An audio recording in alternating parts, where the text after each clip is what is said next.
visam sākumā īsi savilkšu kopā šito gadu 3 pašas pozitīvākās lietas, kas ir notikušas šajā gadā. Pirmā laba lieta ir tāda, ka līdzdalība Latvijā noteikti paliek arvien pieprasītāka. Cilvēki, teiksim, arvien labāk pierod pie tā, kad savas intereses un viedokli vajag paust. Un mēs redzam, ka, teiksim, portāla Mana balss apmeklējums ir šogad pa 40%, tāda gandrīz pa pusi lielāks nekā pagājušā gadā, kas noteikti nozīmē, ka, teiksim, līdzdalība latviešiem kļūst par arvien tuvāku lietu un saprotamāku un tā ikdienā ienāk. Tas ir viens.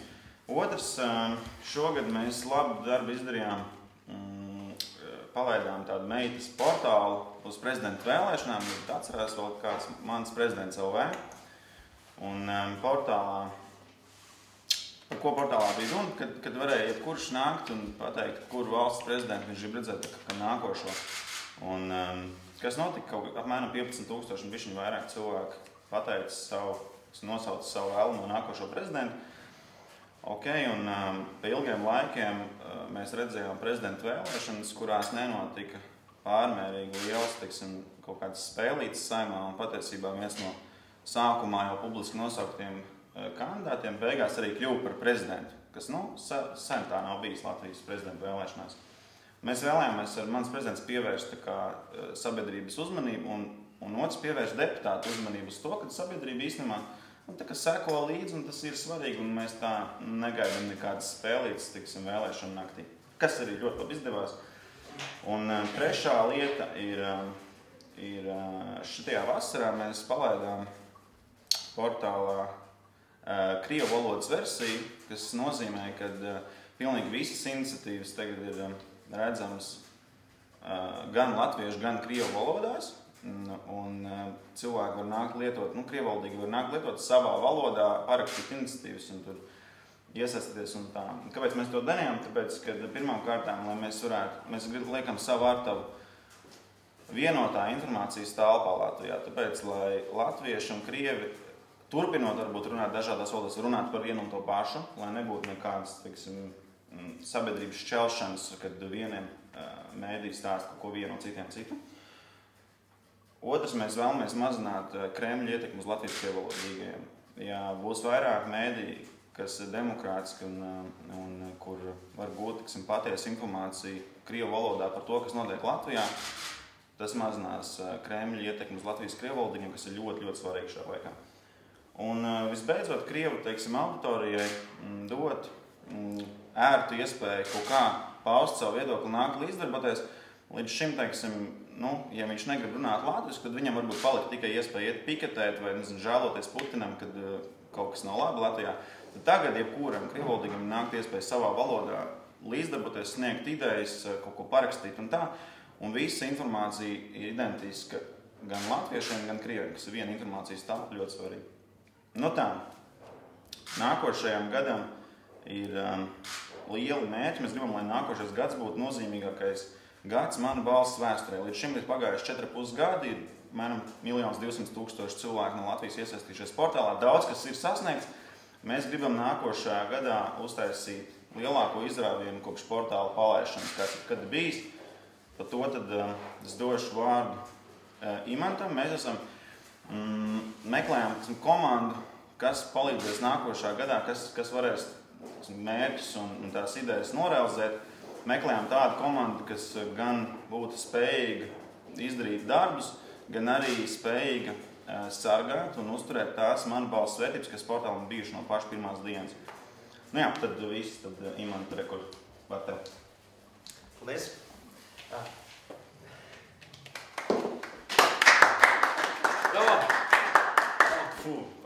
Tiešām bija labi. Paldies Kristofam, paldies par sasniegto, paldies tiešām par to godu un iespēju vadīt šo platformu. Tik tiešām tas, kas ir sasniegts 4 gados, tas ir vērā ņemams ne tikai Latvijas mērogā, bet arī starptautiskā mērogā. Cik mums ir zināms, tad, ja salīdzinu šo platformu ar līdzīgām radniecīgām platformām citās valstīs, tad šī platforma vienīgā var uzrādīt 40% veiksmes līmeni. Tātad no 20 saimā iesniegtajām iniciatīvām 8 ir kļuvušas par likumiem. Salīdzinājumam, piemēram, paņemsim Lielbritāniju, kur šī gada jūlijā tika palaista jauna valdības un parlamentu uzturēta platforma. Kopš jūlija ir notikušas 14 debates parlamentā. Neviens no ierosinājumiem nav kļuvis par likumu. Tātad un tas pats arī bijis iepriekšējos 10 gadus, kad viņiem bija iepriekšējā portāla versija. Tad patiesībā rezultāti, ka līdz debatēm spēja nonākt, bet tad, kad ir patiesībā tas jāpadara par likumu, tad izrādās, ka ar to ir problēmas. Mums savukārt ir izdevies atrast to zelta vidusceļu starp politisko saturu, kas ir saistošs tautai, jo saturs nāk no tautas, bet mēs asistējam to saturu pieslīpēt, lai viņš ir labi lasāms, lai viņš ir labi izplatāms, lai viņš aiziet sabiedrībā plaši un daudz. Un līdzsvars arī ar to, kas ir parlamentu uzstādījums, kāds ir leģitīmais ceļš, kā pārbaudīt, lai tie ir korekti paraksti, tie ir īsti cilvēki, tie nebūtu viltoti sociālajie profili un tam līdzīgi. Un lūk, to balansu mēs esam atraduši. Un tieši tas kvalitātes uzturēšanas prasmes, kvalitātes prasmes iespējams ir tas, kas mūs atšķir no citiem portāliem. Ir citi portāli pasaulē, kur vispār nav nekāds kvalitātes kontrols, kur pilnīgi visas iniciatīvas tiek publicētas. Rezultātā, piemēram, Ukrainas prezidenta petīciju platformā ir 3 mēnešu laikā 17,000 iniciatīvu. Tur ir 2 miljoni lietotāji, tur ir 1 darbinieks, un visi uz šo 1 darbinieku ir ļoti, ļoti nikni, jo nekas nekļūst par realitāti. Bet toties 17,000 petīciju, un tad mēs redzam, ka demokrātija var kļūt vienkārši par bļautuvi un par anarhiju. Mēs ejam to ceļu, kad ar katru iniciatīvas autoru mēs runājam. Mēs sniedzam konsultācijas par to, ja mēs redzam, ka iniciatīva ir klāja antikonstitucionāla, tad mēs tomēr vedinam autorus uz to, ka lūdzu pārskatiet, lūdzu pārliecinieties, ka tas ir racionāli, ka tas ir izdarāms, ka tas ir realistisks ideja. Līdz ar to mēs daudz komunicējam ar katru autoru, bet tas atkal atkarīgs no autora uz autoru. Dažreiz un bieži vien šīs komunikācijas laikā autori pazaudē iniciatīvu, un viņi, nevis iniciatīvu, bet entuziasmu, un viņi vairs neiet tālāk, un viņi padodas un vairs neuzlabo. Bet patiesībā bieži vien ieguldot nelielu darbu, tā iniciatīva kļūst ļoti, ļoti laba un tad arī aiziet sabiedrībā. Tik un tā mēs redzam, ka ir ļoti svarīgi strādāt ar teksta kvalitāti. Tekstam ir jābūt nevis politi korektam, bet gan normālam, cilvēcīgam, saprotamam un uzrunājošam. Viņam ir jābūt nevis dziļi birokrātiskam, bet gan pie lietas. Uzreiz pie konstruktīviem risinājumiem. Ir problēma, ir risinājums, ir metode. Līdz ar to mēs redzam, ka tā infrastruktūra, ko man valsts piedāvā, ir jau ar tādu pieredzes bagāžu. Labi.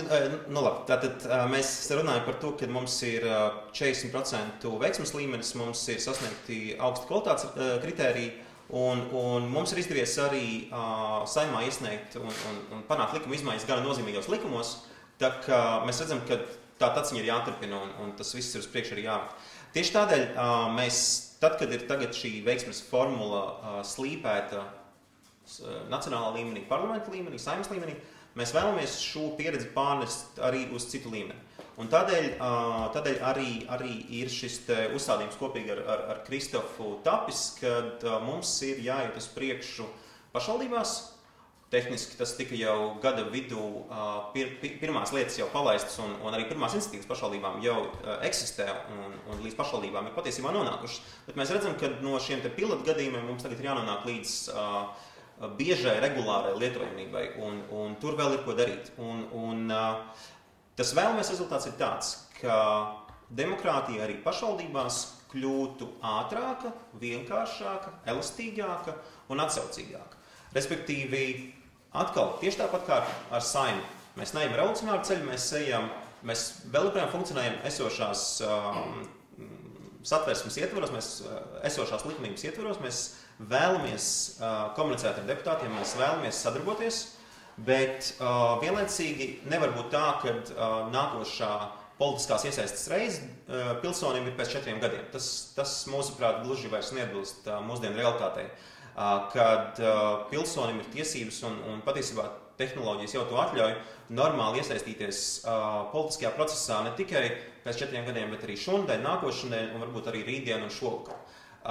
Tas ir tas, ko mūsu platforma ir spējusi tautai dot. Okay. Jo digitāla demokrātija vēl ir bērnu autiņos, mēs ejam uz priekšu. Mēs redzam, kā var darīt lietas kļūdaini, un mēs redzam, kā var darīt lietas pareizi. Ja mums izdodas, un nākamā gada laikā mēs arī to redzēsim, cik lielā mērā mums to pašvaldībās izdosies, tad mēs labprāt savu pieredzi vēlamies arī pārnest uz citām valstīm, jo tieši tas stāsts par to, kad mēs redzam kļūdainus stāstus citās valstīs. Piemēram, Somijā arī bija iniciatīva platforma, kas apstājās tādēļ, ka beidzās valdības finansējums. Izrādās, ja mainās valdība vai arī vienkārši, ja tur projekta finansējums beidzas un platforma nomirst, vai tiešām tas ir tas, kas ir vajadzīgs sabiedrībai, tādi īstermiņa kampaņa veidīgi notikumi, un pēc tam nauda beidzās un vairs nevienam neko nevajag. Nē, mēs savukārt lepojamies ar to, ka mums ir 10 000 ziedotāji, kuri šogad 15. gadā ir atbalstījuši portālu un ļaujuši viņam funkcionēt un attīstīties. Mēs joprojām neesam pilnībā pašpietiekoši, mēs redzam, ka ziedojumi ļauj nodrošināt pamatfunkcijas, bet izaugsmē jaunu programmu, jaunu pakalpojumu radīšanai un pieprogrammēšanai mums tiešām vajag arī ārēju finansējumu. Mēs joprojām paļaujamies un arī meklējam projektu finansējumu iespējas. Bet tik un tā, šis tautas finansējums ir tas, kas mūs drastiski atšķir no visām citām platformām.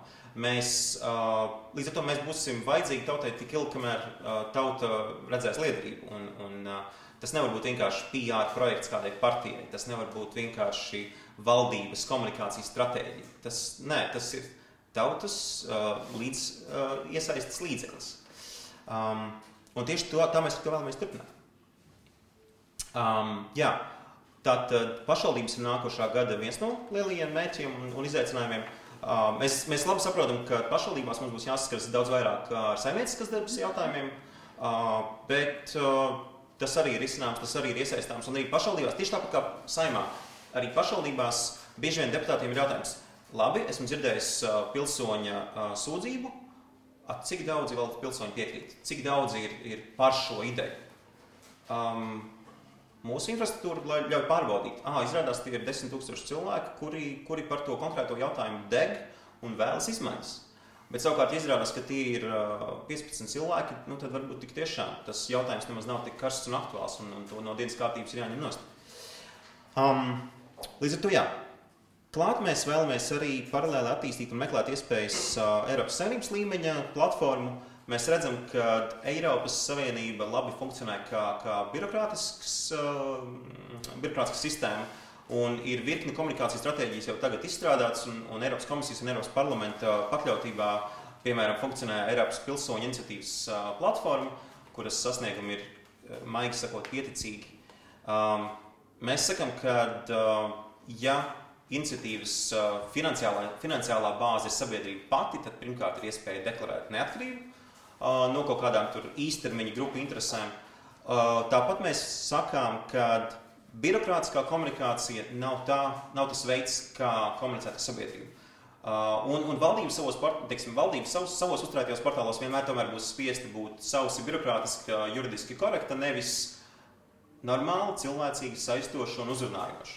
Tas ir savukārt kaut kas, ko mēs mācāmies, un arī portāls ir inspirējies no mēdīju pasaules, kad sarežģītas lietas ir iespējams paskaidrot vienkāršā valodā. Sarežģītas lietas var izraisīt emocionālu un aktīvu reakciju no sabiedrības, ja viņas ir cilvēcīgi izskaidrotas, nevis, ka vajag augstāku grādu juridisko izglītību, lai saprastu, par ko vispār tas ierosinājums ir. Mēs redzam, ka ir kur augt, ir kur attīstīties, un mēs balstoties uz šo 4 gadu iepriekšējo pieredzi labi saprotam, ka mana balss vairs nav tikai skaista ideja, bet tā ir arī reāla. Tā ir reāla pieredze, reāls prasmes un reāls kompetences. Un tādēļ arī šie uzstādījumi ir augsti. Un ceram, ka nākamajā gadā, decembrī tiekoties, mēs varēsim stāstīt dažādas interesantas stāstus un sasniegumus. Visbeidzot, vēlos dot vārdu pilsonim Jānim Skutelim.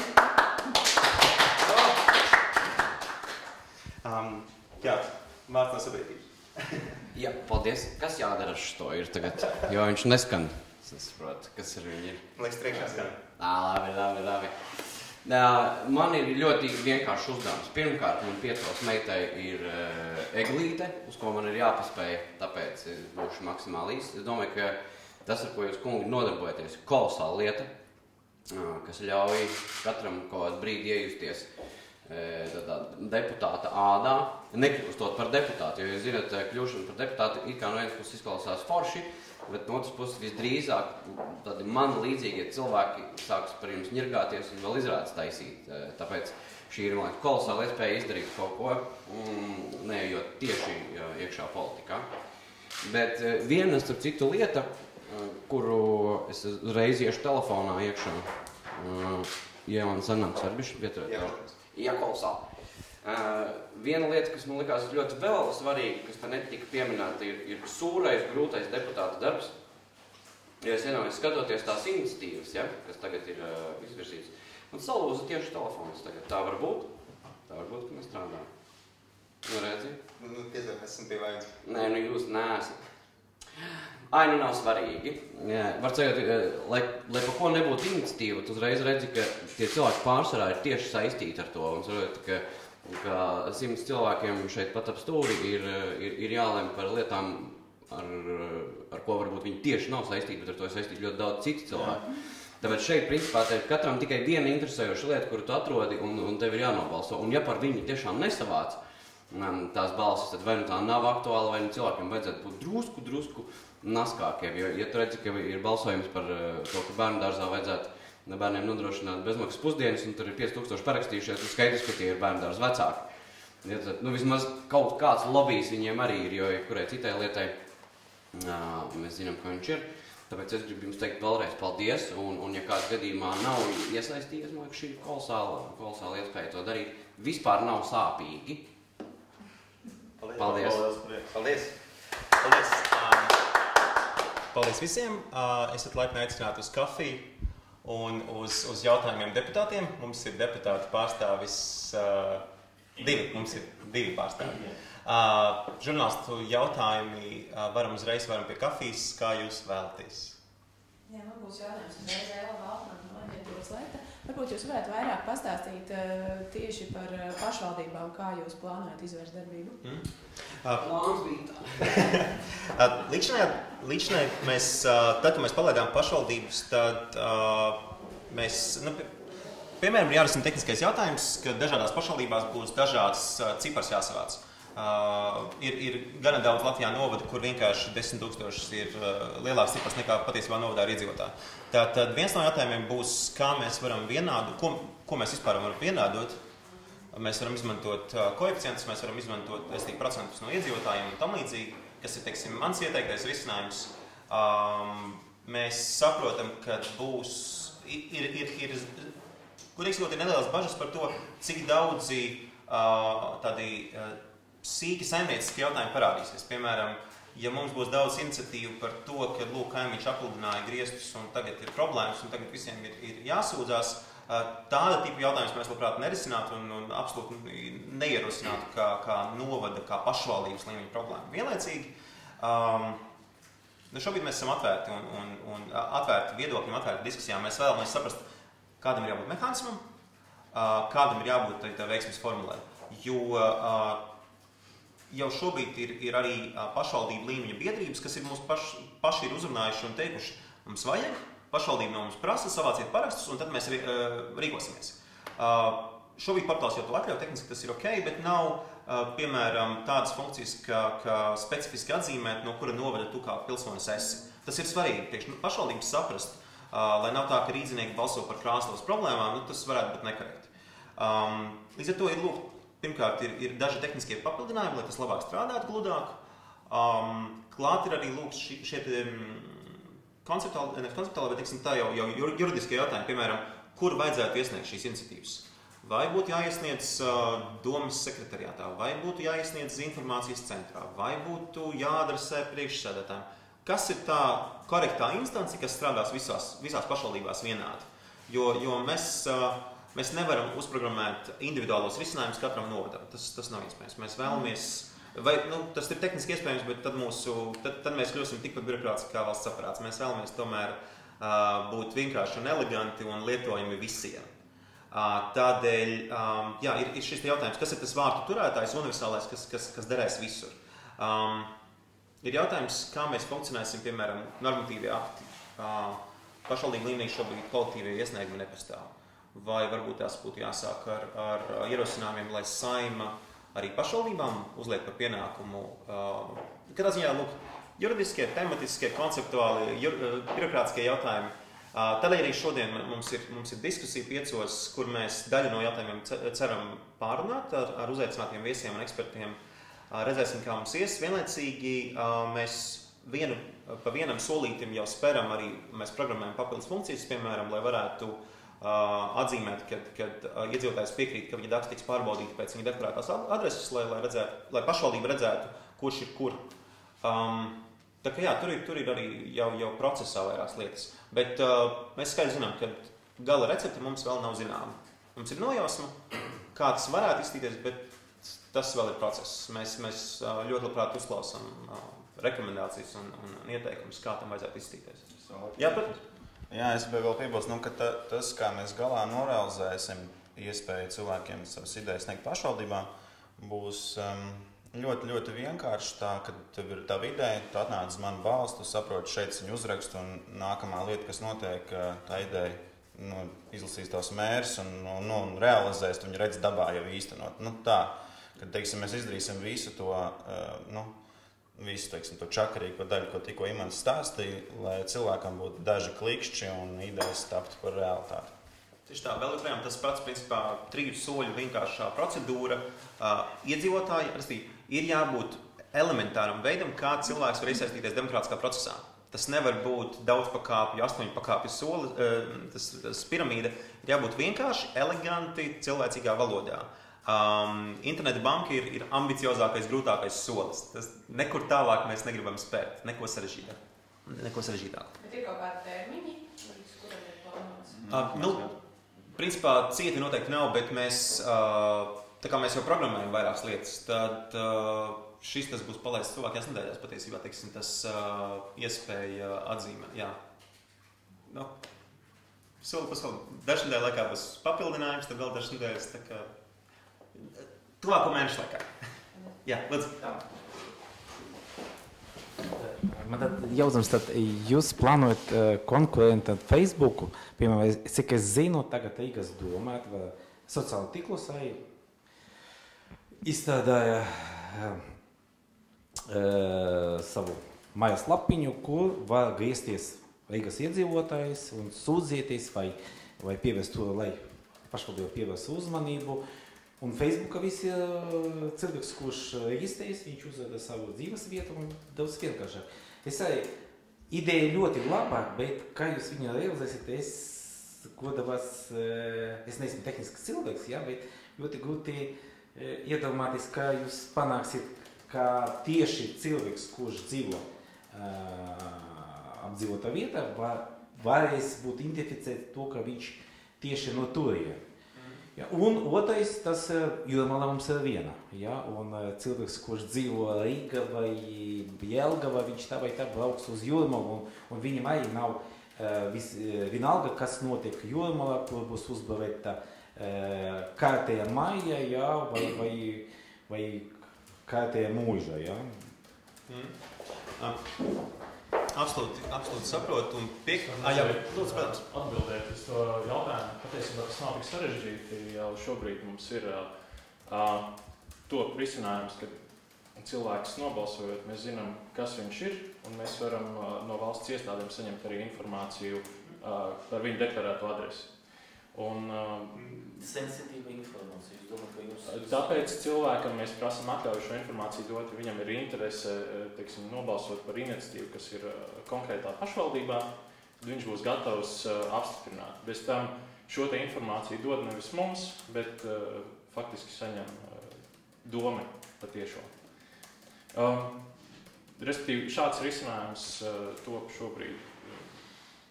Ir projektā iniciatīvai pie Jūrmalā, Un, redzēsim, ļoti ceram, ka iedzīvotāji būs aktīvi un balsos, un kad mums to izdosies.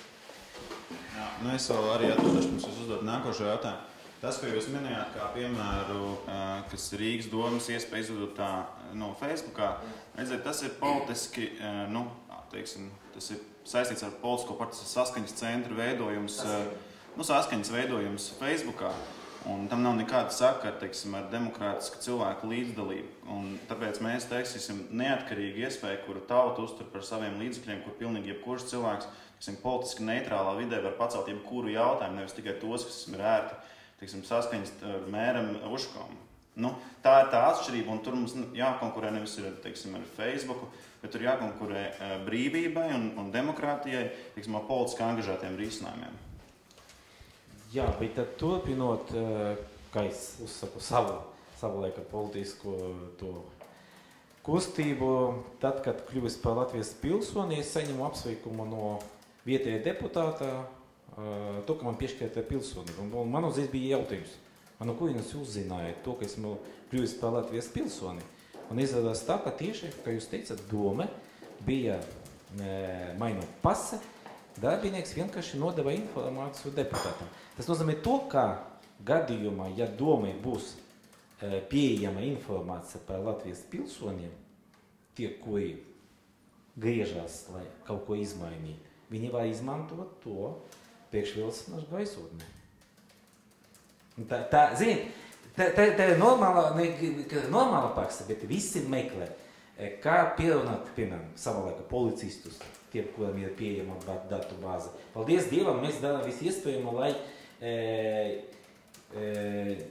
nevienam politikam nenāca galvā ideja kaut kādā veidā dabūt no valsts iestādēs informāciju par Latvijas pilsoniem, par kuriem viņš varēs griezties ļoti individuāli, ar kaut kādu apsolījumu, un, ja pārējie izmanto prese, maksā PR kompānijām, lai sevi kaut kā zīmēt, bet šeit būs ļoti liela problēma. Es skatos no viedokļa to, ka jums nebūs viegli panākt to caur Saimu, tāpēc, ka visi sapratīs to, ka tā datu bāze, kur būs pieejama pēc tam domniekiem, viņa var būt izmantota nākamais Saimas vēlēšanas.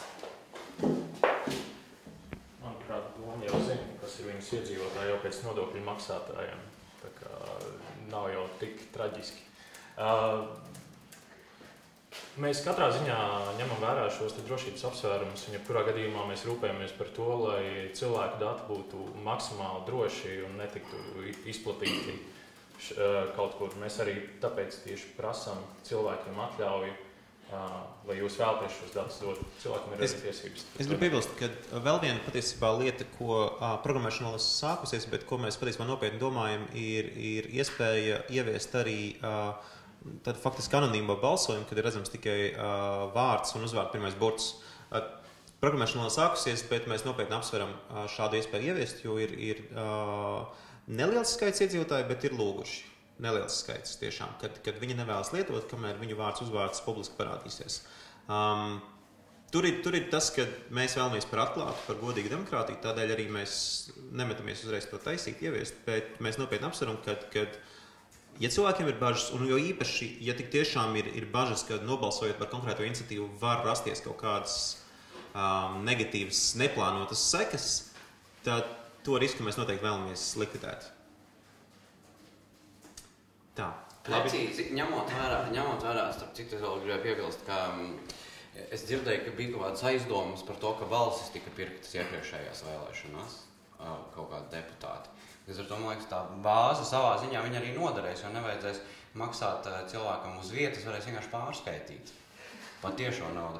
Bet īstenībā man ir viena iniciatīva, kur es jums vēl nākamgad iesniegšu, bet tas būs nākamgad, un man baigi svarīgā, valstiski svarīgs notikums ir bērna koncerts, es skriešu. Jā, paldies. Paldies. Labi, vai ir vēl kādi jautājumi? Jā. Varbūt man liekas, ka mēs tādā draudzīgā atmosfērā esam, es palikšu sēžot. Man pat laikam vairāk komentārus nekā jautājums. Viens ir, man šķiet, jūs pieminējāt Eiropas pilsoņu iniciatīvas. Man liekas, ka mēs Latvijā, tā jāsaka, esam tāda atvērtāka demokrātija, un man liekas, cik es zinu, tad Eiropā neviena iniciatīva nav guvusi, teiksim, atbalstu tālāk, kā viņai tur būtu pēc visā mehānismu jāiet. Plus vēl, jūsu iniciatīvas ir efektīvākas par pašu deputātu iesniegtajām iniciatīvām. Piemēram, mums 30. novembrī tika izskatīts budžets, kurā viens konkrēts priekšlikums tika noraidīts. Savukārt jau 2. vai 1. decembrī, pēc 2 dienām, šī pat iniciatīva no jūsu portāla atnāca, un tur viņa komisijā tika atbalstīta un palaista tālākai virzībai. Tā kā jūs esat pat spēcīgāk atsevišķos brīžos par kādiem, varbūt, nepareiziem deputātiem. Tikai mēs, bet Latvijas iedzīvotāji. Latvijas iedzīvotāji. Jā. Tas ir viens instruments, un es domāju, ka arī pašvaldības, vismaz pašvaldībām vajadzētu būt tam atvērtām. Es esmu diezgan pārliecināta, ka tās pašvaldības, kuras ir reģiona apvienībā, kur es pārstāvu, varētu būt atvērts tādai iniciatīvai, kaut vai tikai saprast, kāds ir šis te iedzīvotāju viedoklis. Vienīgais, es nezinu, vai jums ir kaut kāda apsvēruma, es citreiz esmu tā kā vērojusi, kā tās iniciatīvas, kā tie paraksti, teiksim, tur pildās. Un brīžiem liekas, ir tādas lietas, kurām liekas, ka ir tāds reāls atbalsts sabiedrībām. Vajadzētu būt, ka ātri un tiek savākt un gadiem ilgi stāv un tā kā lēnām krājās un netiek savākt. Un tad ir tāds, varbūt manā uztverē mazliet dīvains iniciatīvas kā marihuānas legalizācija, kas tā kā ir un atnāk un ir jālem par viņu un tur tā kā cilvēki ir aktīvi. Jums ir kaut kāda apsvēruma par to, kāpēc? Tas, ko mēs esam manījuši, ir tas, ka lielākā daļa parakstu tomēr nāk no sociālajiem tīkliem, respektīvi, kad cilvēks pats nobalso, un tad viņš nošēro saviem draugiem. Respektīvi, tas ir atkarīgs no sociālā tīkla stipruma. Tie, kas ir cilvēki ar simtiem draugu, tiem ir vieglāk izraisīt parakstu vākšanu nekā tiem, kuriem ir daži desmiti draugu. Tā ir viena lieta. Otra lieta ir tā, ka tie autori, kuri paši ļoti, ļoti aktīvi informē žurnālistus, ceļ, tā teikt, troksni un traci paši savos Facebook blogos un blogos, Facebook postos un draugu LV rakstos, tie arī to kustību izraisa. Bet jā, ir taisnība, ka dažreiz ir grūti saprast, kādēļ viena iniciatīva ļoti strauji aiziet, un dažas savukārt ļoti, ļoti, ļoti lēnām ir. Bet visos gadījumos tas dzinējs spēks visu laiku ir ne tik daudz prese, bet tik tiešām tie sociālie tīkli. Cilvēku draugu tīkla stiprums un blīvums. Prese ļoti palīdz, bet presi parasti raksta tomēr par atsevišķu konkrētu iniciatīvu, kur ir iniciatīva, un tad uz to. Piemērs ar dzīvnieku aizstāvību par lūšu un vilku medībām.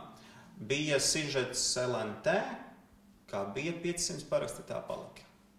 Respektīvi, noteikti to redzēja daži 10 000. Nemāk teikt, cik liela viņiem ir auditorija, cik no viņiem atnāca parakstīties, droši vien daži 10. Labākie gadījumā. Man liekas, varbūt 100, man liekas, bija mazāk nekā 100. Tā kā pat racionāla loģiska iniciatīva, kura ir sakarīgi uzrakstīta un ir nopublicēta mēdījos, pat tāda brīžiem paliek nepamanīta. Es nezinu, man vēl nav skaidri visi tie mehānismi, kurš aiziet, kurš neaiziet. Ir tikai sajūta, ka tiešām tas ir sociālā networka, sociālais tīkls tiešām. Es nezinu. Lūšu un vilku medības droši vien ir aktuāls ļoti šauram cilvēku lokam, nevis plašākai sabiedrībai. Piemēram, tautas vēlēts prezidents, kur liekas, taču, tad, kad notiek diskusijas, tad visi, tautas vēlēts prezidents. Jā, joks ar manu balstu ir tāds, ka cilvēki patiesībā ļoti racionāli un kritiski var daudz jautājumus izskatīt. Piemēram, tautas vēlētā prezidentā daudz redz sabiedrībā, parasti cilvēki redz ļoti daudz arī riskus, ka tāda lieta būtu. Un tur arī ir atbildi, kāpēc tā ideja neaiziet, teiksim, momentā uz urā, tur 3 dienās 10 000 parakstu, kā citām idejām, teiksim, bijis, jā. Pirmā iniciatīva, kas portālā tika palaista, mazākā 72 stundu laikā tika savākt 10 000 paraksti, un turklāt... Tas bija par to, lai ārzonu kompāniju īpašniekiem būtu jādod ziņas par uzņēmumu reģistrēm un tam līdzīgi, lai varētu izmeklēt ekonomisku noziegumus, ka kaut kādi vārds pārstāvis sadarbina offshore, pēc tam tās offshore kompānijas vinnēja iepirkumos un tīri pie. Lūk, tad tas, 3 dienās tik savāk 10 000 parakstī. Un ir citas iniciatīvas arī, kur dažu dienu laikā tiek savāk 10 000. Un tad tur ne tikai ir svarīgi labi noformulēts teksts, bet tur pati ideja ir gan skaidra un pozitīva, kur bez bažām parakstīt. Tas nav tik vienkārši, ka cilvēkiem pietiek redzēt labu tekstu un viņi parakstās pa jebkurām muļķībām. Neviens tāds gadījums nav bijis manā balsī. Varbūt, ka tur ir īstenībā tā atbilde. Labi. Jā, es gribu teikt to, ka par šo laiku jūs mainījusies un to, ko es stāstīju, es neatceros kam, kurš apmeklē mūsu komisiju, to, ka jums, un to, ko jūs minējāt savu uzrunā, to, ka jūs tagad uzsākāt tādu iniciatīvas juridisku pārbaudi.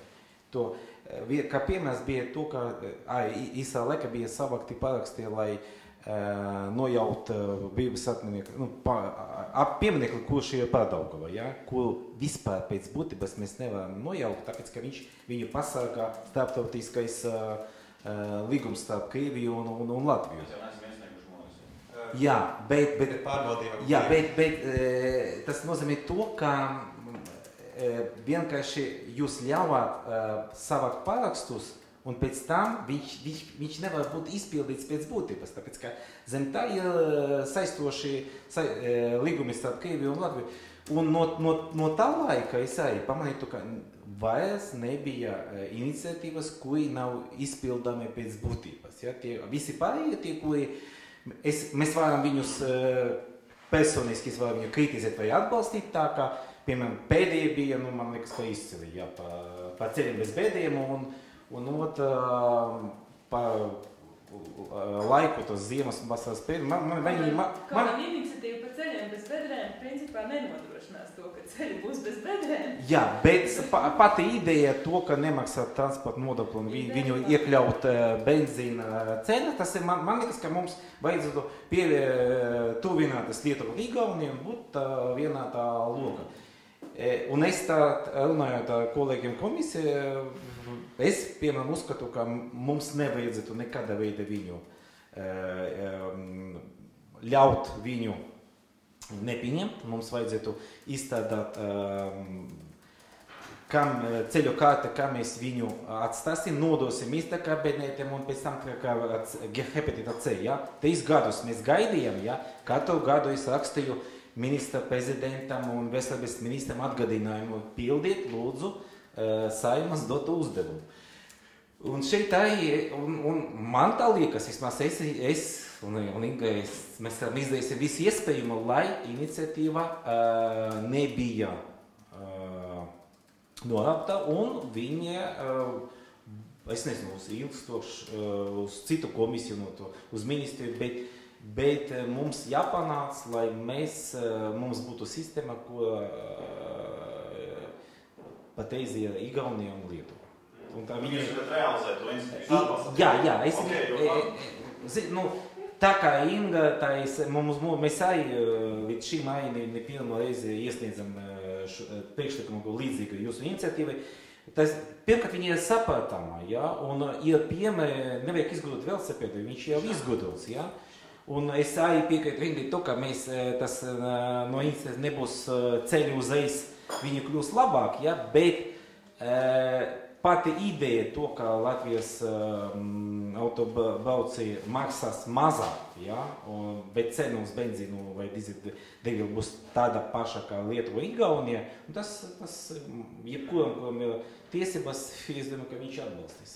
Un ceru to, ka arī pārējie deputāti, neskatoties pozīcijas vai opozīcijas, arī pieņems un pēc gada vai pēc 2 gadiem mēs sapratam to, kā veidojas budžets, tomēr iniciatīva būs atbalstīta pēc būtības.